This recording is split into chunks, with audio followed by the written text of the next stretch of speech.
Bonjour Hélène Cosseillan. Bonjour.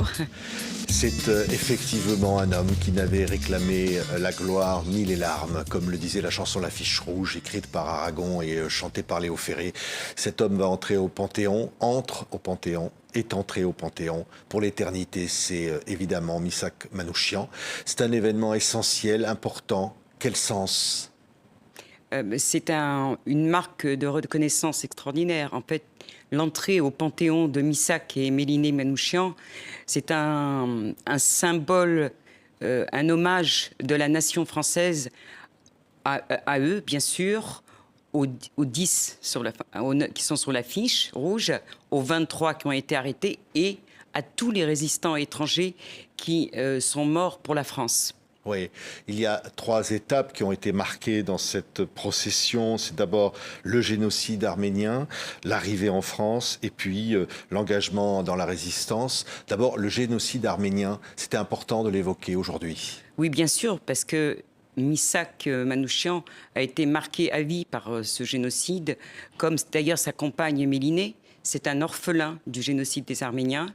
Il se retrouve donc... Ensuite, il grandit à l'orphelinat et c'est là où il apprend la poésie.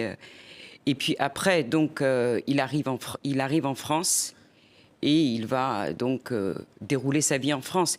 Mais déjà tout jeune, il a été marqué, si vous voulez, par l'absence de son père, le père qui meurt les armes à la main, la mère qui meurt de famine. Et donc il a été marqué par la souffrance, par la violence. Et donc tout ça en lui va jouer un rôle, ça va jouer ensuite un rôle important. Et la chanson évidemment magnifique, hein, L'Affiche Rouge, poème d'Aragon, mis en musique par Léo Ferré. Là on va en entendre ici la version Marc Augeret, une magnifique voix de la chanson française. C'était important que cette chanson retentisse là devant le Panthéon aujourd'hui. Oui, absolument. C'est une chanson qui les fait entrer, ces 23... pour l'éternité.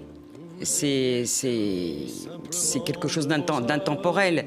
Et c'est vraiment une marque de reconnaissance absolue. C'est quelque chose de très beau. C'est plein de poésie aussi, cette chanson.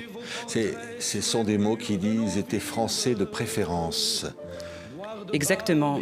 Parce que effectivement, tous ces combattants, Missak et ses compagnons, se sont battus pour la France. Et même ils n'étaient pas français. Et d'ailleurs, il l'avait réclamé 2 fois, la naturalisation française. Et malgré tout, il a quand même donné sa vie pour la France, parce qu'il considérait ce pays, la France, comme un pays de liberté, un pays plein de valeurs. Il était très attiré par tous ces combattants qui venaient d'Europe centrale, d'Italie, d'Espagne, qui avaient combattu, qui avaient connu les pogroms, qui avaient combattu le fascisme, l'antisémitisme, le nazisme. Tous ces gens-là, la France était pour eux une terre de liberté, c'était un idéal. Oui, le combat, il va le mener alors qu'il est apatride. Il va mourir apatride. Et aujourd'hui, il entre au Panthéon. Oui, absolument. Et dans sa lettre à Méliné, il dit à un moment donné que je pense que le peuple français nous honorera dignement à un moment donné. Et effectivement, le peuple français aujourd'hui honore dignement Missak et ses compagnons. Oui, cette lettre, on la voit là, elle a été lue aujourd'hui, évidemment, au Panthéon.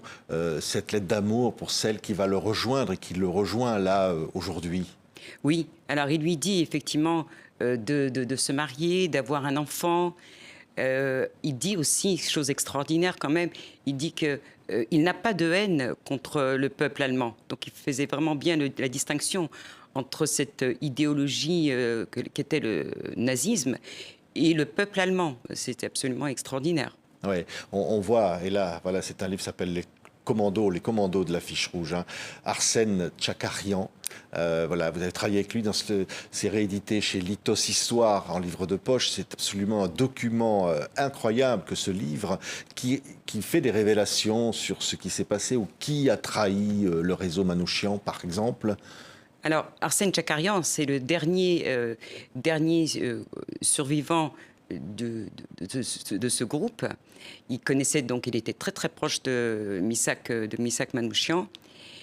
Et il raconte dans le livre que le groupe aurait été, selon lui, ont été trahis par deux agents qui auraient été infiltrés et que le groupe est tombé à cause de cela. Bon, bien sûr, le groupe était déjà quand même repéré par les brigades spéciales. Ils étaient déjà filés depuis 2-3 mois. Enfin, Manouchian, depuis septembre 1943, était déjà filé. Mais malgré tout, il y a quand même, il pose la question sur ces deux personnages. Oui. Donc, on est bien plus sûr, Davidovitch, il pose la question de Boris Olban. Oui. Alors, ça, c'est la thèse, évidemment, d'Arsène Tchakarian, qui a vécu de l'intérieur. C'est incroyable. Voilà, c'est une enquête et c'est absolument fascinant, ce petit livre de poche, pour tout comprendre de cette affaire Manouchian. Ça s'appelle Les Commandos de la Fiche Rouge. Justement, la Fiche Rouge. C'était marqué l'armée du crime. Cette affiche qui était faite pour les salir va faire leur légende, au fond. Absolument. Le fait c'est l'affiche qui fait entrer ces résistants dans la légende. Sans l'affiche, la légende ne serait pas faite. On montre sur cette affiche ces portraits en médaillon, ces portraits hirsutes, barbus, visages torturés. Et puis on montre, évidemment, on dit armée du crime, communiste, juif, tous ces mots qui sont là pour faire éveiller la peur et le rejet du peuple français. Mais ce sera bien le contraire. Les Français vont se rendre compte que ces résistants, ces étrangers, ne sont pas ces personnages que présente la propagande nazie. Oui, et cette affiche va être collée partout, à Paris, en province, dans toute la France. Elle va être placardée à plusieurs milliers d'exemplaires, effectivement à Paris et en province. Et elle va susciter des messages, des petits morts pour la France qui vont être écrits rapidement, ou bien on vient déposer des bouquets de fleurs au pied des murs où était collée l'affiche. Non, cette affiche vraiment a fait entrer Missak et ses compagnons dans la légende. C'est un bijou de propagande, mais qui se retourne contre ses auteurs. Oui, aujourd'hui, les mots de Emmanuel Macron, Panthéon pour l'entrée de Missak Manouchian, et avec cette plaque qui va rappeler évidemment les 22 autres membres du groupe Manouchian, c'est pour dire ce qu'est être français au fond, que la France c'est une adhésion à quelque chose, que c'est un choix, et c'est ça que ça représente. Oui, effectivement, c'est un choix, c'est adhérer aussi à des valeurs qu'être français, et évidemment, adhérer aux idées de liberté, de démocratie, c'est très important. Et effectivement, tous ces combattants se considéraient comme des Français. D'ailleurs, à un moment donné, durant le procès, à la fin, il y a Missak Manouchian se tourne vers le public et dit à un moment donné, vous avez hérité de la nationalité française, nous l'avons mérité. Oui. Au fond, en conclusion, est-ce qu'on pourrait dire que cette entrée au Panthéon, c'est réparer une forme d'injustice, c'est dire, voilà, sa place, elle était là? Bien sûr, puisque il représente tous les résistants étrangers qui se sont battus pour la France. Il ne faut pas les oublier. Oui, merci beaucoup, Hélène Cosseillon. Voilà. C'est en livre de poche, Les Commandos de la Fiche Rouge, avec donc Arsène Tchakarian, un livre historique chez Lithos Histoire, en ce jour justement historique de l'entrée de Missak Manouchian au Panthéon. Merci d'avoir été avec nous. Merci à vous. Que cela passe vite, 20 ans, vous vous étiez servi simplement de vos armes.